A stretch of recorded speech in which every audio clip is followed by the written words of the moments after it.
दोस्तों, आज की कहानी है सासू माँ। मेरे पापा ने करोड़ों का दहेज दिया, फिर मैं नौकरों वाले काम क्यों करूं। दोस्तों, कहानी शुरू करने से पहले अगर आपने चैनल को सब्सक्राइब नहीं किया हो तो कर लीजिए ताकि आपके पास पहुंच सके हर नया वीडियो। दिव्या का रोते रोते गला सूख सूखा था और आंखें पथरा गई थी। उसे यकीन नहीं आ रहा था कि ये वही भाई है जो उसे थोड़े से भी कष्ट में देखकर बेचैन हो जाता था। और आज उसने उसको थप्पड़ मार दिया और थप्पड़ मारने के बाद पलट कर देखा भी नहीं। 2 साल पहले बहुत ही धूमधाम से दिव्या की शादी मोहन से हुई थी। सास ससुर और एक छोटा देवर, बस यही छोटा सा परिवार था। ससुराल में बहुत ही लाड प्यार से पली बड़ी दिव्या को ससुराल में घर का काम करना बहुत अखरता था क्योंकि उसने कभी मायके में काम जो नहीं किया और ससुराल में आकर भी दिव्या की वही आदत थी। वैसे तो दूसरे कामों के लिए एक नौकरानी लगी हुई थी, परंतु खाना बनाने का काम दिव्या की सास ही देखती। और एक दिन उन्होंने बड़े प्यार से दिव्या को रसोई संभालने के लिए कहा तो वह भड़क उठी और बोली, मेरे पापा ने करोड़ों की शादी और दान दहेज इसलिए नहीं दिया कि मैं यहाँ नौकरों की तरह काम करूं। मेरी मम्मी ने तो कभी मुझसे कोई काम नहीं कराया, तो यहाँ भी क्यों करूं। दिव्या का पारा 7वें आसमान पर था। उसको अपने दहेज और पैसे का बहुत घमंड था। सास ने बात बिगड़ती देख सूफी साध ली और अपने काम में लग गई। करीब 2 घंटे बाद उन्होंने देखा कि दिव्या की मम्मी पापा और भाई चले आ रहे हैं। उन्हें यूं अचानक आया देख दिव्या की सास का माथा ठनका, पर उन्होंने मुस्कुराकर उनका स्वागत किया और दिव्या को आवाज लगाई, बस समधन जी रहने दे आप अपना ये दिखावा। ये हमारी फूल सी बेटी को क्या हमने यहाँ काम करने के लिए भेजा है। आजकल तो सबके घरों में खाना बनाने के लिए कुक होते हैं, तो आप क्यों हमारी बेटी के पीछे पड़ी है कि वही खाना बनाए। आपके हमारे जमाने औरतें जब घर का काम करना मजबूरी होती थी, पर आजकल ऐसा नहीं है, तो आप भी दिव्या को मजबूर मत कीजिए। दिव्या की मम्मी ने अपनी बात रखते हुए कहा तो बहुत देर से चुपचाप उनकी बात सुनकर दिव्या की सास बोली, बहन जी, पहली बात दिव्या बिल्कुल मेरी बेटी की तरह है और किसी भी लड़के या लड़की को रसोई के काम आने ही चाहिए ताकि भविष्य में कभी कोई दिक्कत ना हो।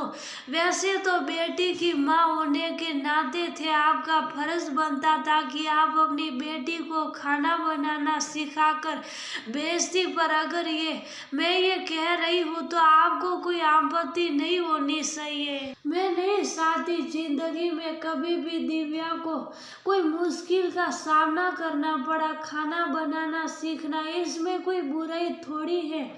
जब ये बातें चल रही थी तब मोहन और उसके पापा भी दरवाजे पर खड़े सारी बात सुन रहे थे।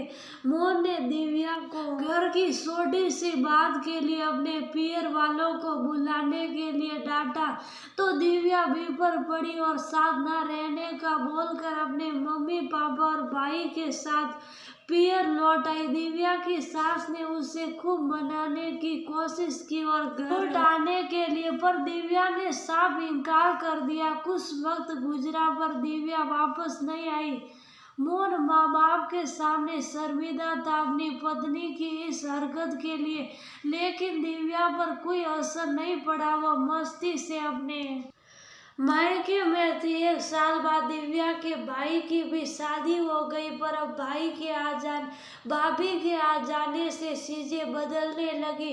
कल तक जो काम उससे पूछ कर होते थे, अब प्राथमिकता उसकी भाभी को दी जाती। यही बात दिव्या को बुरी लगने लगी।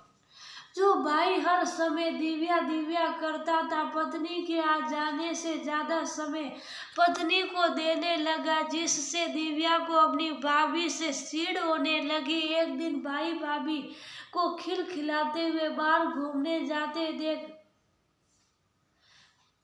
दिव्या ने मारे जलन के अपनी भाभी का फोन गुस्से से नीचे पटक दिया। उसकी इसी बात से खफा होकर बड़े भाई ने एक थप्पड़ दिव्या को लगा दिया। ये सब दिव्या के मम्मी पापा ने भी देखा, पर किसी ने कुछ नहीं कहा। दिव्या गुस्से और अपमान की आग से जल उठी। उसने अपने मम्मी पापा को सुनाना शुरू कर दिया कि आपने पराई लड़की के लिए अपनी बेटी का साथ तक नहीं दिया, क्यों नहीं? आपने भाई को डांटा। तब दिव्या की मम्मी बोली, क्योंकि ये घर पहले मेरी बहू का है।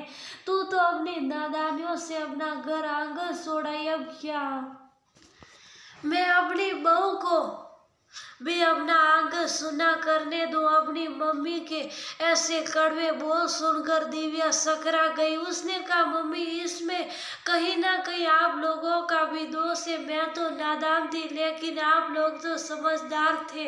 आपने क्यों मुझे हमेशा बढ़ावा दिया? मेरी गलती पर आप मुझे डांटते, मुझे अपने ससुराल में एडजस्ट करने को कहते। आपने तो कभी ऐसा नहीं किया। अब दिव्या की समझ में सब आ गया था। दिव्या ने एक फैसला किया और थोड़ी देर में ही अपने ससुराल के चौखट पर जा खड़ी हुई। मोहन और उसके मम्मी पापा बदहवा से दिव्या को देख द्रवित हो उठे और बिना दिव्या के कुछ कहे मानो सब कुछ समझ गए थे। दिव्या के साथ जल्दी से पूजा की थाली लाई और आरती उतार कर बोली, आखिर मेरे आंगन की लक्ष्मी लौट आई है। और दिव्या को गले लगाकर अंदर ले आई। दिव्या को अपनी सास और पति पर प्यार आ रहा था कि वह लोग ऐसे पेश आ रहे थे जैसे कुछ हुआ नहीं है। दिव्या सोच रही थी वह कितनी गलत थी। उसके ससुराल वाले तो कितने अच्छे थे।